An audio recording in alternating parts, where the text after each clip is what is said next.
يا نفس إن لم تظفري عبداللہ سے لے کر آدم علیہ السلام تک 80 واسطے ہیں جو اللہ تعالیٰ نے محفوظ موجود سلامت رکھے تاکہ کوئی یہ نہ کہے پتہ نہیں ہمارے نبی کی زندگی کیا تھی.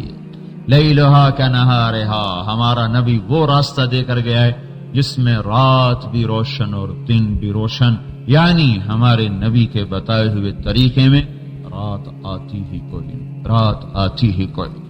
آپ نے آ کر عورت کو مقام بخشا. یہودیوں کے نزدیک عورت ایک ڈائن کو کیا کہتے ہیں؟ خوفناک بلا، چڑیل، روئی. عورتیں ڈر جائیں گی. روئی یہودی کہتے تھے عورت روئی ہے، اور عیسائی کہتے تھے عورت شہوت کا آلہ ہے، استعمال کر کے پھینک دیا. اور عرب کے نزدیک عورت منحوس ترین چیز تھی، پیدا ہوتے ہی دفن کر دیا. کیسے لوگ تھے. ایک شخص ہے کہا جی میں نے 70 لڑکیوں کو زندہ دفن کیا، میری بخشش ہو جائے. تو اسلام آیا اس نے عورت کا مقام دیا، اعلان کیا انا خلقناکم من ذکر و انثی. سنو، عورت ہونا کوئی عیب نہیں، مرد ہونا کوئی بڑائی نہیں. تمہارا اللہ ہے جس نے مرد کو مرد بنایا، عورت کو عورت بنایا. ان اکرمکم عند اللہ اتقاکم. تقوی پر آدمی عزت پاتا ہے، چاہے مرد ہو چاہے عورت ہو. عورت کی کمی کو نکالا، پھر عورت کا جائیداد میں حصہ رکھا، کیونکہ عورت کا حصہ کوئی نہیں تھا جائیداد میں عرب کے نزدیک. جیسے آپ لوگ کھا جاتے ہو عورتوں کا حصہ، اور یہ ہمارے پنجابی بھی کھا جاتے ہیں، سندھی بھی، پٹھان بھی، سب ایک جیسے ہیں. سارا پاکستان پھرا ہے، میں نے کہیں نہیں دیکھا کوئی بہنوں بیٹیوں کو حصہ دیتا. تو اللہ تعالیٰ نے عورت کے حصے کو ثابت کر کے ذکر کیا للذکر مثل حظ الانثیین. للذکر مثل حظ الانثیین. عورت کو کتنا ملے گا؟ قرآن نے یہ سوال نہیں کیا.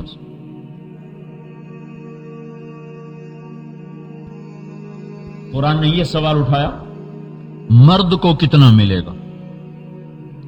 مرد کو جلے مرد کا حصہ ہے ہی کوئی نہیں. یا اللہ اب مرد کا تو حصہ کیا ہے، کچھ تو بتاؤ. تعالیٰ کا للذکر مثل حظ الانثیین. جتنا ہم 2 لڑکیوں کو دیتے ہیں اتنا ایک لڑکے کو دے دیا جائے. عورت کی جائیداد کو ثابت کیا، مرد کی جائیداد کو اس پر قیاس کیا.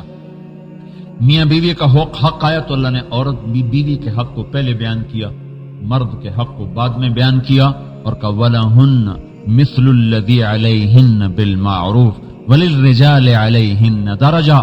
بے شک مرد کا درجہ بڑا ہے، لیکن عورت کا حق ہے تم پر جیسے کہ تمہارا حق ہے عورت پر.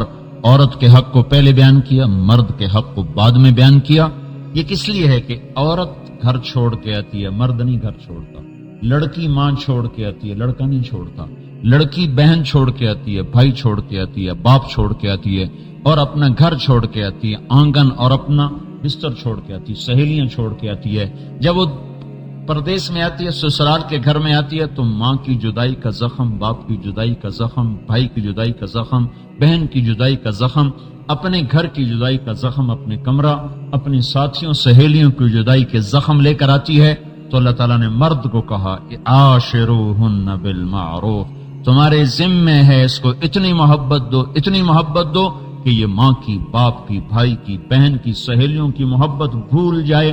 اور ظلم و ستم ہے بیوی کو نوکر سمجھا جاتا، بات پہ اس کو ذلیل کرنا، مارنا. کوئی جانور ہے جس کو مارا جائے؟ کوئی جانور ہے؟ ہمارے نبی نے فرمایا سب سے بہترین مسلمان وہ ہے جو بیوی کے ساتھ اچھا سلوک کرے، اور کہ میں سب سے اچھا سلوک کرنے والا ہوں اپنے گھر والوں کے ساتھ. آپ نے فرمایا دنیا کی سب سے بہترین چیز نیک عورت ہے، نیک بیوی. الدنیا کلها متاع وخیر متاعها المرأة الصالحہ. دنیا کی سب سے بہترین دولت نیک بیوی ہے. اے ہے پب جب وہ بیچاری گھر میں آتی ہے تو سسر الگ حکمران، ساس الگ حکمران، خامد الگ حکمران، بہنیں الگ حکمران، وہ نوکر بن کے پس جاتی ہے، گھٹ گھٹ کے وہ سینہ اس کا پھٹتا ہے، نہ آہ کر سکے، نہ فریاد کر سکے، نہ سنا سکے، نہ بتا سکے۔ سسر کا الگ ڈنڈا، ساس کا الگ ڈنڈا، خامد کا الگ ڈنڈا، خامد کی بہنوں کا الگ ڈنڈا۔ یہ زندگی میرا نبی سکھا کر نہیں گیا تھا، یہ معاشرت میرے نبی نے نہیں بتائی تھی۔ اللہ نے تو عورت کی ذمہ خامد کی روٹی پکانا نہیں لکھا، ذمہ کوئی نہیں، پکائے تو اس کا احسان ہے، ذمہ نہیں، حقوق میں شامل نہیں۔ خامد کے لیے روٹی پکائے، خامد کے لیے چائے پکائے، یہ محبت میں ہے۔ عاشروہن بالمعروف، اس سے محبت کرو تو سب کچھ قربان کر دے گی۔ یا انجشت قواریر، اللہ تعالیٰ کے نبی نے عورت کو شیشے سے تشبیہ دی ہے، شیشے سے، دو وجہ سے۔ ایک جیسے شیشہ نازک ہوتا ہے، تھوڑی سی ٹھیس پہنچے تو ٹوٹتا ہے، ایسی عورت کمزور دل کی بنائی گئی ہے۔ تو اللہ نے کہا جیسے شیشے کو سنبھال کے رکھتے ہو، اسے سنبھال کے رکھو۔ دوسری وجہ تشبیہ کیا ہے کہ شیشہ دنیا میں ایسی دھات ہے کہ ٹوٹ جائے تو جڑتا نہیں، شیشہ ٹوٹے پھر نہ جڑے گا، یہ چور ہو نہ جڑ سکے گا۔ تو دوسری تشبیہ یہ ہے کہ یہ کمزور دل کی ہے، اس کا دل ایک دفعہ ٹوٹ جائے پھر ساری زندگی نہیں جڑتا۔ تو جو اس کو ڈنڈے سے چلائے گا ساری زندگی نوکر بن کے گزار دے گی، بیوی بن کے نہیں گزارے گی، اور جو اس سے محبت دے گا تو سب کچھ قربان کر دے گی، فدا ہو جائے گی۔ حضور صلی اللہ علیہ وسلم ایسی محبت کرتے تھے حضرت عائشہ سے، چونکہ بہت عمر کا فرق تھا، تو حضرت عائشہ رضی اللہ عنہ ادھر تو پیالہ اٹھاتی پینے کے لیے، میں یہاں ہونٹ لگائے جب وہ رکھتی تھی تو ہمارے نبی پیالہ اٹھاتے، جہاں حضرت عائشہ کے ہونٹ لگے ہوتے تھے وہاں ہونٹ رکھ کر پیتے تھے۔ اور عرب میں دستور تھا، گوشت جو کھاتے تھے نا وہ کھڑا گوشت ہوتا، ایسا گلا ہوا نہیں ہوتا تھا کہ بالکل ہاتھ لگائیں تو ٹوٹ جائے، ایسا نہیں ہوتا تھا۔ ہمارے تو معدے کمزور ہیں نا، ہم تو پریشر کوکر کا گلا ہوا بھی کھائیں تو بھی ہضم نہیں ہوتا، تو وہ گوشت ایسا ہوتا تھا ذرا کھڑا ہوتا تھا، تو اس کو دانتوں سے کاٹ کے کھاتے تھے، نحشن یوں دانت سے کاٹتے تھے کھاتے تھے۔ تو حضرت عائشہ رضی اللہ عنہ بوٹی اٹھاتی اور اس کو دانت سے کاٹ کے نیچے رکھتی، تو ہمارے نبی بوٹی وہی اٹھا کر جہاں سے اما عائشہ نے دانت سے کاٹا ہوتا تھا وہیں دانت لگا کے کاٹتے تھے۔ یہ محبت کرنا سکھایا، بیوی کے منہ میں لقمہ دینا عبادت بتایا، صدقہ بتایا۔ ایک نوجوان ہے، کہا جو میری بیوی سے بڑی لڑائی رہتی، کیا کروں؟ میں نے کہا ابھی گھر جاؤ اور ایک لقمہ بنا کے روٹی کا اس کے منہ میں ڈال دو، لڑائی ختم ہو جائے۔ اچھا جی۔ تو اگلے ہفتے بعد میں نے فون کیا، میں نے کہا بھائی کیا ہوا، عمل کیا اس پر؟ کہا جی شرم آتی۔ میں نے کہا لڑتے ہوئے شرم نہیں آتی؟ جو حرام، سب سے زیادہ شیطان خوش ہوتا ہے میاں بیوی کو لڑا کر، دو باتوں پر شیطان سب سے زیادہ شاباش دیتا ہے۔ کوئی طالب علم حاصل کرنے جا رہا ہو، علم دین کا، اور کوئی شیطان اس کو وہاں سے ہٹا دے، تو جب اس کی کارگزاری ہوتی تو بڑا شیطان سب سے زیادہ سمجھتا تو نے اچھا کام کیا۔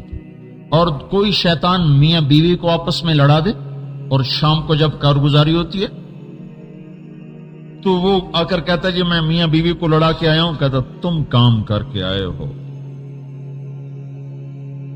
اور میں نے کہا اللہ کے بندے لڑتے ہوئے شرم نہیں آتی تم؟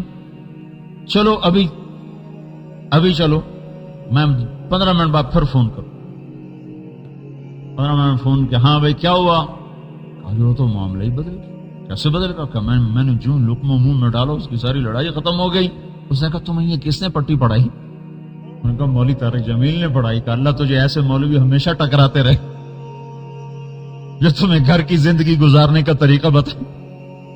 ابھی لاہور کا ایک بڑا تاجر ہے، اس نے ہماری جماعت کے ساتھ کوئی 3-4 سے روزے لگائے، تو آخری سے روزے میں کہنے لگا کہ میری بیوی مجھے کہہ رہی تھی کہ تو نے ہر مہینے 3 دن مولوی طارق جمیل کے ساتھ لگانے، چونکہ ہر دفعہ جب تو آتا ہے تو اچھا خامد بن کے آتا ہے، پہلے سے اچھا خامد بن کے آتا ہے۔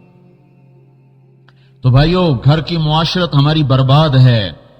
ہاں گھر میں ہر کوئی گلگتی طریقے اپناتا ہے، حضور کی شریعت کوئی نہیں اپناتا، چاہے کوئی مولوی ہو چاہے کوئی تبلیغی ہو، اور چاہے کوئی افسر ہو، اور چاہے کوئی غریب ہو، چاہے کوئی امیر ہو، جب وہ چار دیواری میں آتا ہے تو وہ گلگتی بن جاتا ہے. پھر وہ نہ عالم رہتا ہے، نہ وہ تبلیغی رہتا ہے، نہ وہ حاجی رہتا ہے، نہ وہ پرہیزگار رہتا ہے، وہ گلگتی بن جاتا ہے. گلگتی. اور اللہ کے نبی کے ہاں گلگت کی کوئی رعایت نہیں. پنجابی طریقے حرام، گلگتی طریقے حرام، پٹھانی، بلوچی، سندھی، مکرانی طریقے یہ سب مردود ہیں. وہاں صرف ایک ہی طریقہ چلتا ہے، وہ ہے محمد مصطفیٰ صلی اللہ تعالی علیہ وسلم کا. جو اپنا کے آئے گا زندگی بنائے گا، جو نہیں اپنائے گا اللہ کے ہاں مردود ہو جائے گا. تو اللہ تعالیٰ نے کہا عاشروہن بالمعروف. عورت کا مقام مت ان سے اچھا سلوک کرو.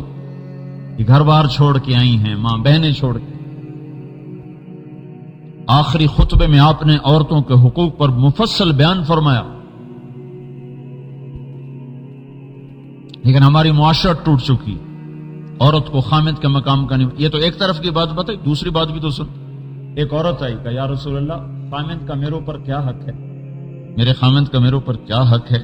تو آپ نے ارشاد فرمایا تیرے خامد کے جسم میں پیپ پڑ جائے، سارے جسم پہ زخم ہو جائیں، سارا جسم سر سے پاؤں تک زخمی ہو، ہر زخم میں پیپ کو گندا سفید پانی پڑ جائے، اور تو اپنی زبان سے چاٹ چاٹ کے اس کے زخم صاف کرے تو بھی تو اپنے خامد کا حق ادا نہیں کر سکی.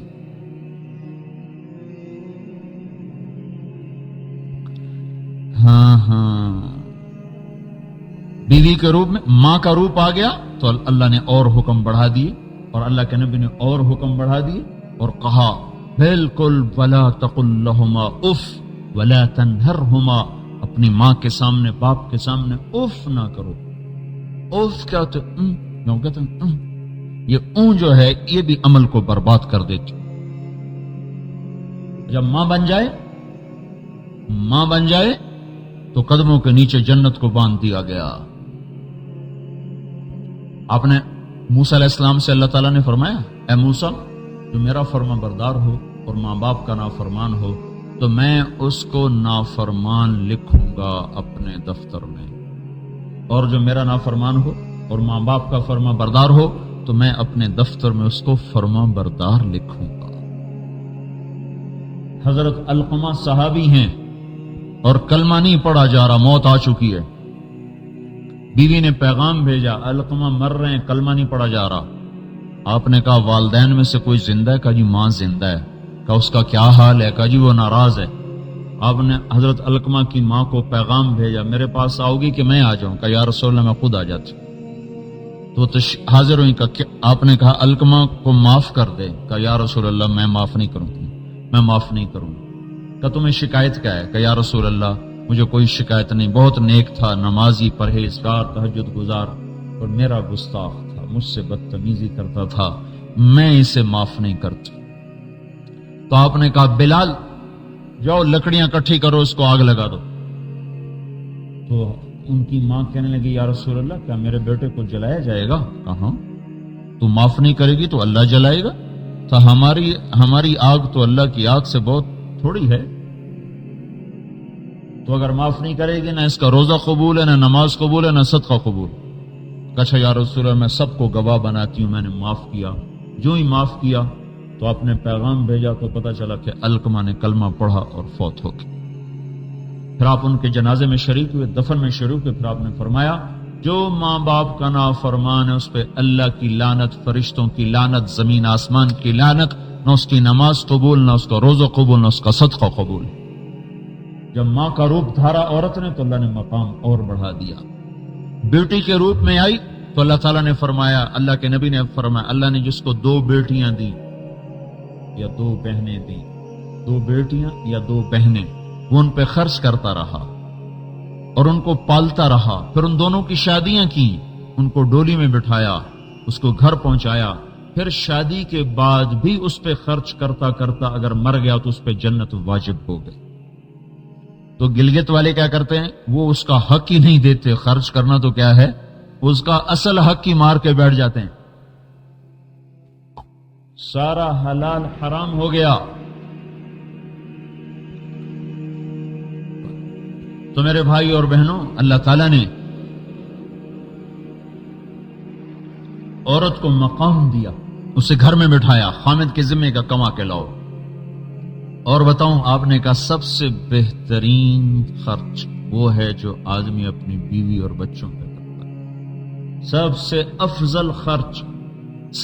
افضل خرچ وہ ہے جو آدمی اپنی بیوی اور بچوں پر کرتا ہے. اور سب سے پہلے نامہ اعمال میں جو تولا جائے گا سب سے پہلے نامہ اعمال میں جو تولا جائے گا، آدمی کا اپنے بیوی اور بچوں کے ساتھ اچھا سلوک تولا جائے گا. ہمارے نبی نے فرمایا جب بھی گھر واپس آؤ تو گھر والوں کے لیے ہدیہ لے کر آؤ، اور کچھ نہ ملے تو پتھر ہی اٹھا کے لاؤ، خالی ہاتھ مت گھر آؤ. کتنے خوبصورت زندگی کے اصول ہیں. اور بھائی کوئی پتھر اٹھا کے لے جاؤ. پتھر اٹھانے کا مطلب یہ نہیں کہ تم گلگت میں سے باہر پتھر اٹھا کے واپس پتھر لے کے آ جاؤ، اور کوئی شہتوت لے کے آ جاؤ جو تمہارے یہاں سستی چیز ہے، قربانی لے کے آ جاؤ، کوئی نہ کوئی چیز لے کر گھر آؤ. اس سے کیا ہوتا ہے؟ اس سے دل جڑ جاتے ہیں، اس سے دل قریب ہو جاتے ہیں. محبت کرنا سکھایا جا رہا ہے، محبت کے اصول بتائے جا رہے ہیں. تو اللہ تعالیٰ نے عورت کو گھر بٹھایا، مرد کو باہر سے کما کے لاؤ، چار دیواری کا پابند بنایا. تو عورت کے ذمے ہے کیا پھر؟ گھر بیٹھنا ہے، صرف بچے پیدا کرنا ہے؟ نہیں، عورت کے ذمے ہے نسل کو تیار کرنا، ایک ایسی نسل تیار کرنا جو اللہ اس کے رسول کے غلام ہو، جو اللہ اس کے رسول کے حکموں کی پابند ہو. سارے کاموں سے فارغ کر کے گھر بٹھایا کہ ان کو ایمان سکھاؤ، ان کو تقوی سکھاؤ، اللہ رسول کا تعلق سکھاؤ، اللہ پہ مر مٹنا سکھاؤ. یہ سبق ہے جو ماں کے ذمے ہے اولاد کو سکھانا. میں آپ کو ترغیب دے رہا ہوں، یہ جو تبلیغ والے ہیں بڑے ہی خشک ہوتے ہیں. تو وہ کہتا ہے میرے بابا بہت اچھے ہیں، میرے بابا بہت اچھے ہیں. مجھے کیوں اچھے ہیں؟ کہا میرے لیے کھلونے لاتے ہیں. اب اگر میں کھلونے نہ لاؤں تو پھر یہ بول اس کے منہ سے نہ نکلے گا، یہ اس کی خوشی کا بول ہے. میرا بابا بہت اچھا ہے، میرے لیے کھلونے لاتا ہے. اے اسماعیل کہہ رہے ہیں یا ابت، یہ لفظ یا ابت کو میں اب بھی واضح کرنے میں ناکام ہو رہا ہوں. یہ لفظ وہاں بولا جاتا ہے جہاں بولنے والے کے اندر میں سرور بھر چکا ہوں، خوشیاں بھر رہی ہوں. جیسے اسماعیل کو منزل مل گئی، جسے کھلونا مل گیا، جسے بڑی دولت مل گئی، جسے بہت کچھ مل گیا. کہہ رہے میرے بابا یا ابت، میرے بابا. تفعل لفظ فا بھی بیچ میں نہیں آیا، سما تو دور کی بات ہے، لفظ فا بھی بیچ میں نہیں آیا. اور بھی کیا عجیب زبان ہے.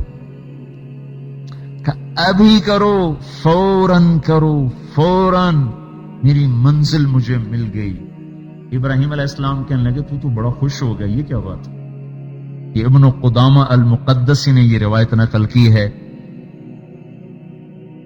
جو اسی یا ابت کی تفسیر بن رہی ہے. ابراہیم علیہ السلام کا بچے تو بڑا خوش ہو گیا، کیا بات؟ تو اسماعیل علیہ السلام کا خوشی کا مقام نہیں، خوشی کا مقام نہیں. دنیا چھوٹے گی تو اللہ جنت دے دے گا، ماں باپ چھوٹیں گے تو اللہ اپنا آپ دے دے گا. اللہ آپ سے بہتر، جنت دنیا سے بہتر.